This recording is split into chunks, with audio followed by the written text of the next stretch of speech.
del impacto de la alopecia que tienen nuestros pacientes, vamos a entender primero que es una condición que no pone en riesgo la vida de nuestros pacientes.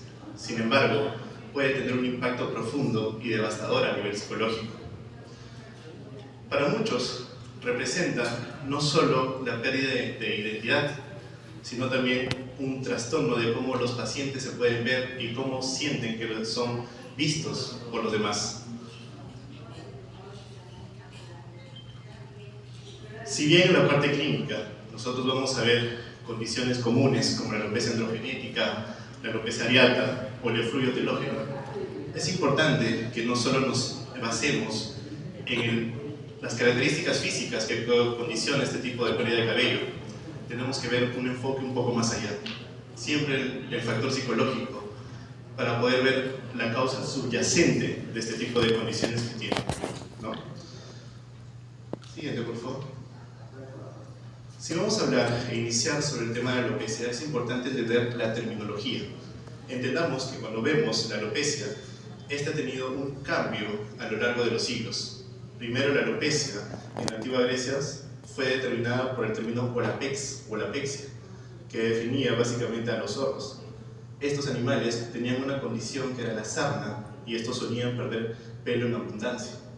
Entonces, Hipócrates y Sócrates observaban este tipo de pérdida de cabello en los humanos y por eso determinaron que también era alopexia. Este término fue evolucionando a lo largo de los años con la mezcla de los idiomas. Vamos a ver que al final se tuvo el término de alopecia. Pero en un inicio, este término no tenía una característica fija. Se determinaba alopecia para cualquier tipo de caída de cabello, sin importar su patrón o sus características. Esto fue evolucionando en la Edad Media, donde mirábamos que Andrés Besario, que fue un anatomista, empezó a notar algunas características y algunos patrones de algún tipo de alopecia. Fue en sí donde ya en el siglo XIX, el dermatólogo Jean-Louis Alibert, primer dermatólogo, donde vamos a ver que ya empieza a diferenciar tipos de alopecia, la alopecia areata versus la alopecia androgenética. Definía términos muy descriptivos y características importantes a nivel de la alopecia. Es así cuando ya estamos hablando del siglo XX, XXI, entendemos que la alopecia no solo tiene una condición o un elemento, un factor, sino es multifactorial. Por ejemplo, tenemos que ver la causa subyacente, como te decía.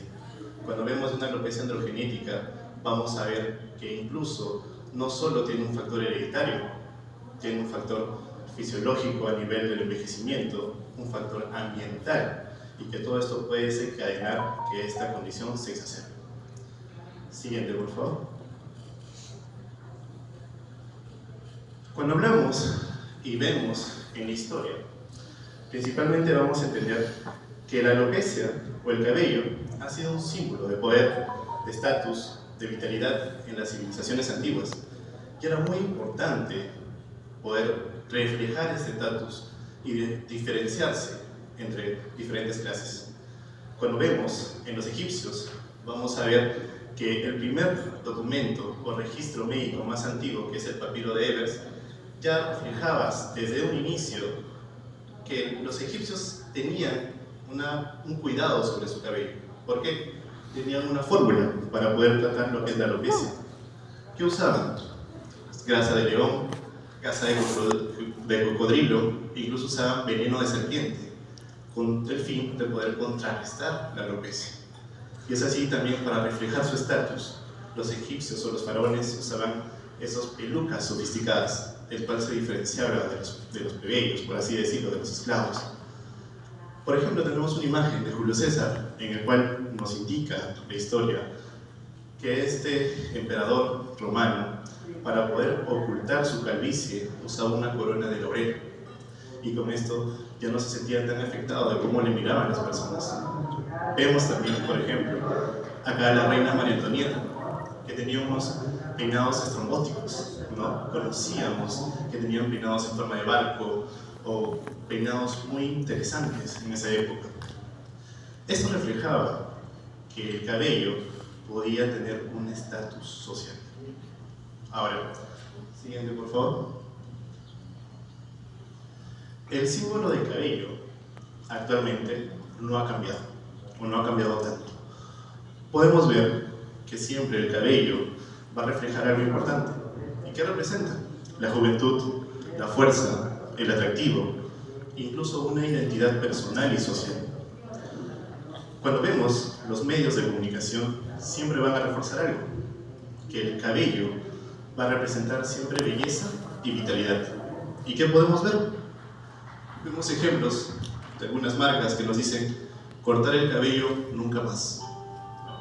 El cabello que nos dicen es fuerza y vitalidad, y el cabello que ha sido una tendencia de moda siempre.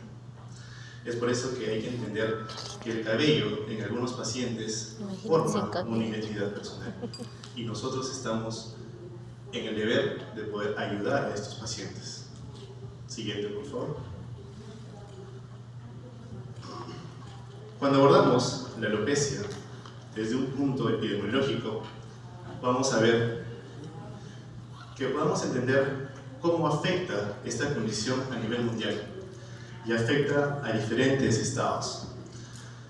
En el 2024 se estima que tenemos 8.000 millones de personas en todo el mundo.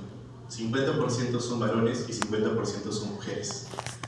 De esta cifra ya hay estudios que nos indican que el 50% de los varones y el 40% de las mujeres a nivel mundial sufren de una condición o en el largo de su vida van a sufrir la alopecia androgenética.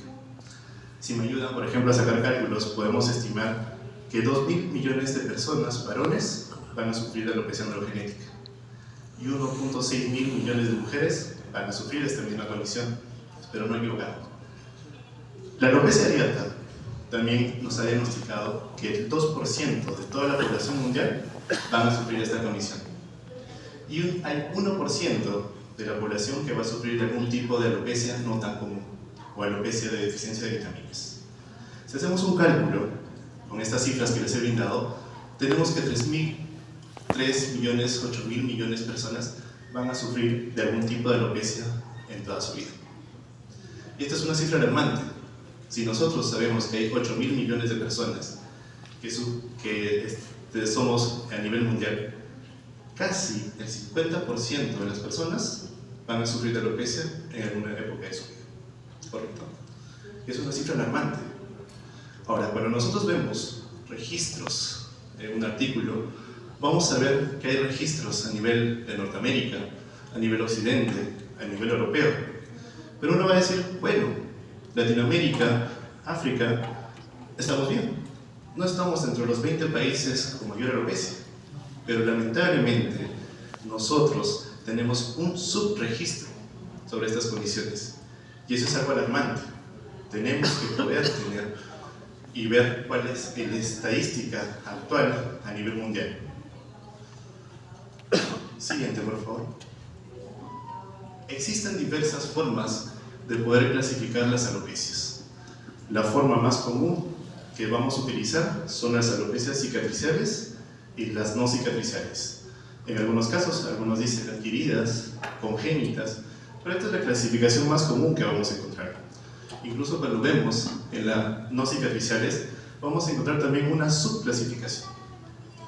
Cuando nosotros vemos realmente las causas de la alopecia, vamos a encontrar, y básicamente nosotros vamos a encontrar en este gráfico, que hay una infinidad de alopecias y no vamos a conocer, pero está en nuestro deber conocer al menos las alopecias más frecuentes o las más comunes.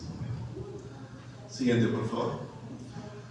Cuando hablamos de alopecias no cicatriciales, vamos a entender que son los tipos de alopecias más comunes. Este tipo de condición, este tipo de alopecia suelen ser reversibles porque el folículo piloso no son dañados. Y lo bueno que tienen una buena respuesta al tratamiento farmacológico.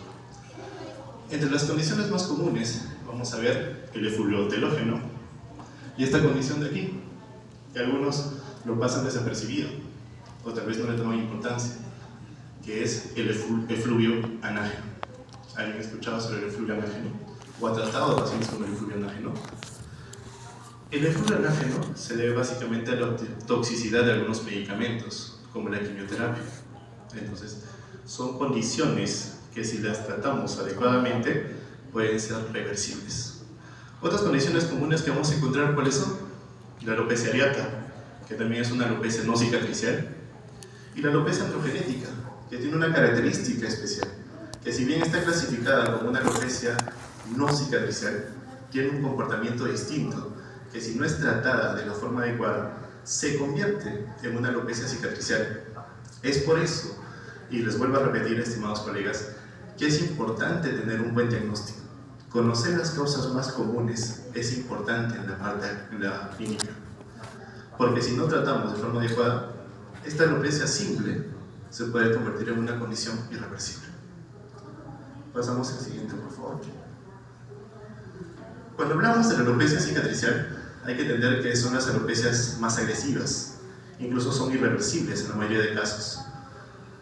Vamos a encontrar algunas causas comunes, como vemos ahí, que es el lupus